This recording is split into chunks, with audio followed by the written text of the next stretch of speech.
በለጋ ዕድሜ የስብራት አደጋ ሲደርስ ወላጆች ወደ ቅርብ ወጌሻ ልጆቻቸውን ሲወስዱ ይስተዋላል።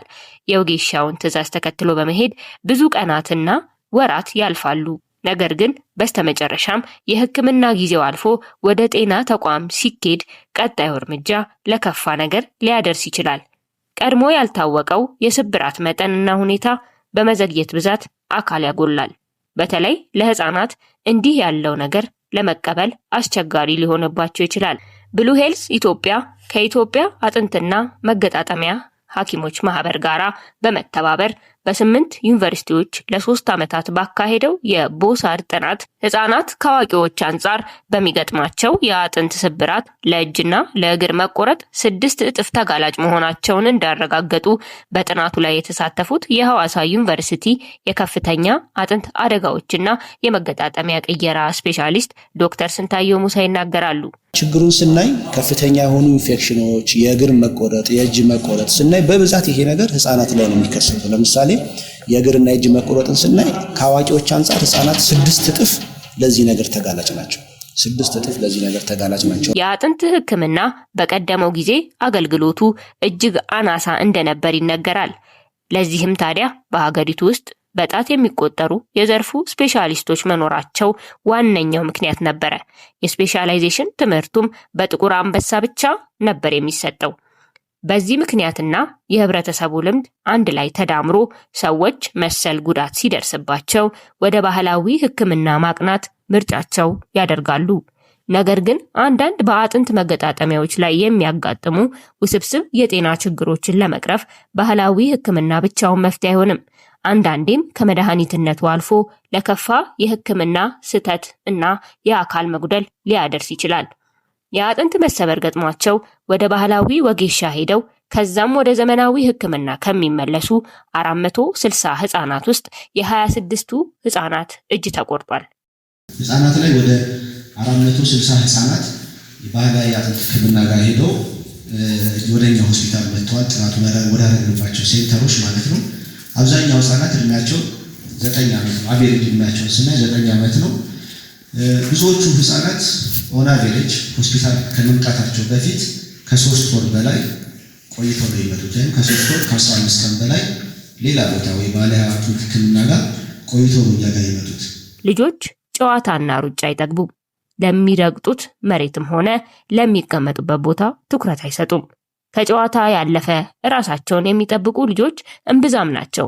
በተለይ በትምህርት ቤት ውስጥ ናፍቀው የሚያገኟት የመጫወቻ ሰዓት ትኩረታቸው ጨዋታና ጨዋታ ላይ ብቻ እንዲያደርጉ ታረጋቸዋለች። ታዲያ የእጅና የእግር አጥንት መሰበር ከሚገጥማቸው ህፃናት ውስጥ 77 በመቶ የሚሆኑት ህፃናት ጉዳቱ ያጋጠማቸው በመውደቅ ነው። ይህንን ለመከላከል ህፃናት የሚውሉበት አካባቢ ወላጆችም ሆኑ መምህራን በቻሉት አቅም ደህንነቱ እንዲጠበቅ ቢያደርጉ አደጋውን ማስቀረት ባይቻል እንኳን መቀነስ ይቻላል ይላሉ ዶክተር ስንታየው ሙሳ። ስለዚህ አንደኛ መውደቅን መከላከል መቀነስ ከተቻለ፣ ሁለተኛ ልጆች የሚጫወቱበትን ኢንቫይሮንመንት ሴፍ ማድረግ ከቻለ፣ አስተማሪዎች እንደዚህ አይነት ችግር እንደሚከሰት ብዙ ሰው አያውቅም። እኛ ጋር ያጋጠመንን ችግር ለአስተማሪዎች ከነገርናቸው፣ ፈርስት ኤድ መስጠት እንዲችሉ እነሱን ካስተማርናቸው፣ ህፃናቱን ቀጥታ ከወደቁበት በኋላ ወደ ወጌሻ ሳይሆን ወደ አጥንት ሕክምና ባለሙያ መላክ እንዲችሉ ካደረግን አብዛኛውን ችግር መቀነስ እንችላለን። ይህ በእንዲህ እንዳለ የወጌሻ ሕክምናን ምንም አይነት ልምድ ሆነ ችሎታ ሳይኖራቸው እንደ ቢዝነስ የያዙት ሰዎች መኖራቸው ባህላዊ ሕክምናውን ይበልጥ አጠራጣሪ ያደርገዋል። በእንደዚህ አይነት ቦታዎች የሚሰጥ ሕክምና ከእውቅና ውጪ በመሆኑ ኋላ ላይ ለሚከሰተው አደጋ ተጠያቂ አይኖርም። መረጃም ቢኖር እንኳ አንዴ ኃላፊነት ሳይኖረው በመሰለኝ የተሰራ ስህተት ሁኔታዎች ከተበላሹ በኋላ በመካሰስ አይስተካከልም። በመሆኑም ህብረተሰቡ አሁን ላይ በስፋት በሕክምና ጣቢያዎች ሕክምና ማግኘት በመቻሉ ህጋዊውን መንገድ አማራጭ እንዲያደርግ ይመከራል። አንድ የአጥንት ስፔሻሊስት ሐኪም የአጥንት ሕክምና ክሊኒክ ልክፈት ቢል የሚያስፈልጉት መስፈርቶች ግልጽ እና በግልጽ የተቀመጡ መስፈርቶች አሉ። ጉዳት ቢያደርስ ሊጠየቅበት የሚችል ግልጽ የአሰራር መስመር አለ። ተጠያቂነት ሊሰፍን የሚችል ከባህላዊ ሐኪሞች አንጻር ስታየው ግን ያንን ግልጽ የሆነ መስመር ሪኳየርመንቱ ምንድነው፣ እንዴትስ ነው ሊጠየቁ የሚችሉት የሚለው ነገር ስለሌለ በአሁን ሰዓት ሆነስትሊ ኦፕን ሆኜ ነው የምናገረው፣ ከቢዝነስ አንጻር ከቢዝነስ አንጻር ወደዛ መስመር ውስጥ የገቡ በጥናትም እኛ ሄደን በሄድንባቸው ክልሎች ያገኘናቸው ሰዎች አሉ። ፎርሹር ሌላ የትምህርት አይነት ዘርፍ ተምረው ከዩኒቨርሲቲ ሁሉ ተመርቀው ወደዚህ አይነት ስራ ውስጥ የገቡ ሰዎችን አግኝተናል። እና እነዚህ ሰዎች ይህን የሚሰሩት ከቢዝነስ አንጻር ነው። ከቢዝነስ ፖይንት ኦፍ ቪው ከታየ ደግሞ ተጠያቂነት የሌለበት ሪኳየርመንት ብዙ የማይጠየቅበት ግን ብዙ የገቢ ምንጭ ሊያገኙ የሚችሉበት አይነት ሆኖ አግኝተነዋል። ዛሬ ላይ በእጅጉ አነስተኛ የነበረው የአጥንት ስፔሻላይዜሽን በ11 ዩኒቨርሲቲዎች እየተሰጠ ነው። ምንም እንኳን ከዩኒቨርሲቲ የሚወጡ ባለሙያዎች ቁጥር ከህዝቡ ጋር ባይመጣጠንም ወደ ውጭ ሀገር የሚደረጉ አንዳንድ ህክምናዎች በሀገር ውስጥ እንዲደረጉ አስችሏል። በዘርፉ የሚሰጡ ህክምናዎችም በህፃናት ላይም ሆነ በአዋቂዎች ላይ የሚገጥም የአጥንት መጣመም ወይም ብራኬትነት ህክምና፣ በአደጋ ምክንያት ወደ ውጭ የወጣ አጥንት ህክምና እንዲሁም የመገጣጠሚያ ቅያሪ ናቸው። በተለይ የመገጣጠሚያ ቅያሪ ከ8 ዓመታት በፊት በሀገር ውስጥ የማይሰጥና የግድ ወደ ውጭ ሀገር መሄድን የሚጠይቅ ህክምና ነበር። ዛሬ ግን በስፋት በሀገር ውስጥ እየተሰጠ ነው። ታካሚዎች ከህመማቸው ጎን ለጎን ለፕሌንና ለአልጋ ክፍያ የሚያወጡት ወጪ ቀርቶ በሀገራቸው መታከም የሚችሉበት ሁኔታ ተፈጥሯል። ሪሰንትሊ በጣም እየተስፋፋ የመጣው የመገጣጠሚያ መቀየር የሚባል ክልል አለ። ከዚህ በፊት እኛ ስንማር ከ8 ዓመት በፊት ማለት ነው በሶዶ ምናልባት ሶዶ ክርስቲያን ሲባል ታውቃላችሁ። ሶዶ ሆስፒታል በካምፔን ፈረንጆች በአመት ሲመጡ የተወሰነ ጊዜ ጠብቆ የሚሰጥ ክልል ነበር። አሁን ግን አዲስ በዚህ 8 ዓመት ውስጥ ብቻ አዲስ አበባ ውስጥ ከአዲስ አበባ ውጭ ሐዋሳ እንደዚህ መገጣጠሚያ ቅየራ ኦፕሬሽኖች ይሰጣሉ።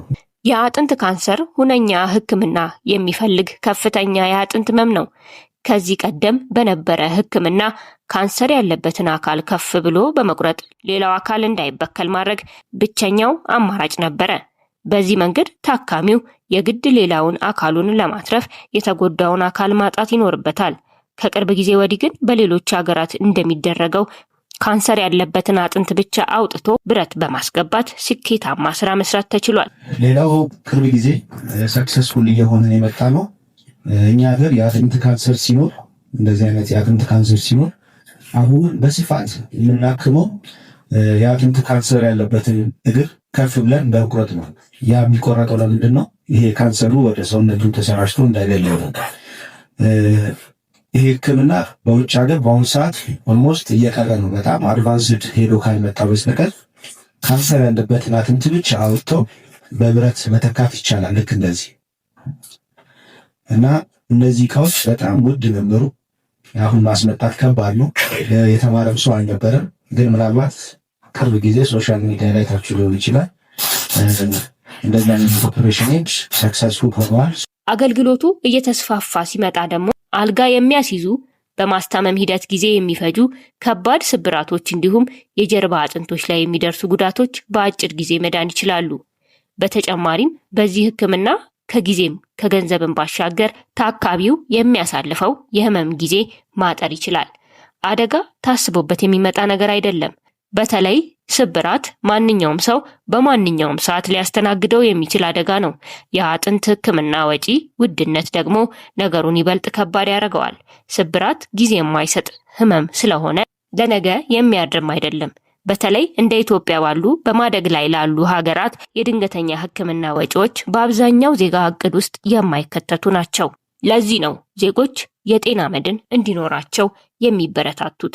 እነዚህ አራቱ ናቸው እንደ ሜጀር የህክምና ዘርፍ ተብለው ትምህርቱ የሚሰጠው።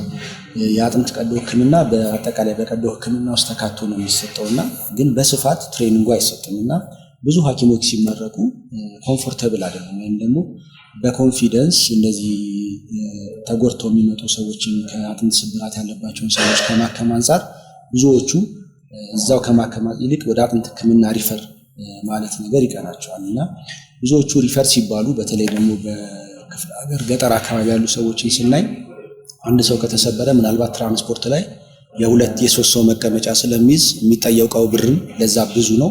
ስለዚህ ብዙዎቹ እንደዛ ሩቅ ከመሄድ ይልቅ እዛው በአካባቢያቸው የሚያገኙትን የባህላዊ የአጥንት ህክምና ወደ መጠቀም ያደላሉ። ስለዚህ ይህንን ጋፕ አይተናል።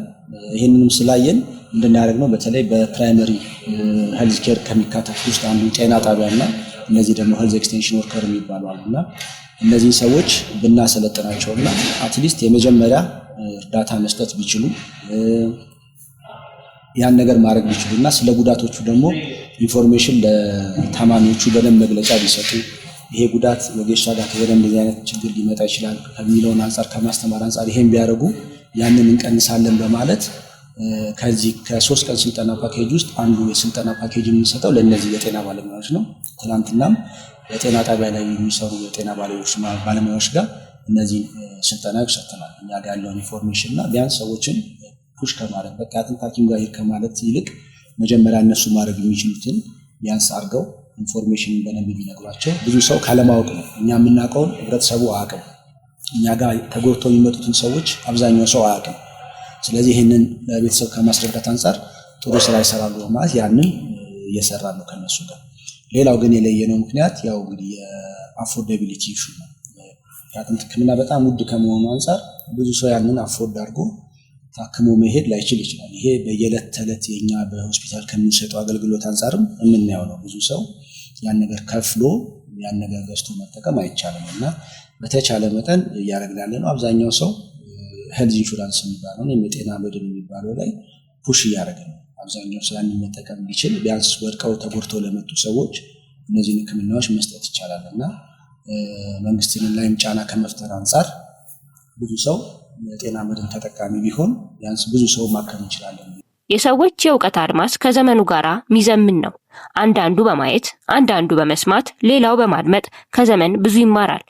በመሆኑም ስለ ዘመናዊ የአጥንት ህክምና ግንዛቤ ለማስጨበጥ የተለያዩ ስራዎች እየተሰሩ መሆኑን ዶክተር ስንታየው ይናገራሉ። በአሁኑ ሰዓት አብዛኛው ሰው ወደ ሐኪም ቤት ከመሄዱ በፊት ስላለው ህመም በመረጃ ሚዲያዎች ላይ ጎግል ላይ ሰርች እያደረገ መረጃዎችን ያገኛል። የእውቀቱ አድማስ እየሰፋ ሲመጣ እነዛን ነገሮች ያገኛሉ ብለን እናስባለን። ከኛ አንጻር ግን ከማስተማር አንጻር በእኛ በጥናታችን ያገኘናቸውን ውጤቶች ለህብረተሰቡ ከማስተማር አንጻር ሰፊ ስራዎች እየሰራ ነው። የተለያዩ የሚዲያ አውትሌቶችን እንጠቀማለን።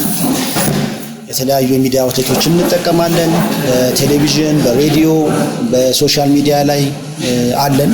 የአጥንት ጉዳት ጊዜ የማይሰጥና አንዴ ስህተት ከገጠመ የማይቃና አደጋ ነው።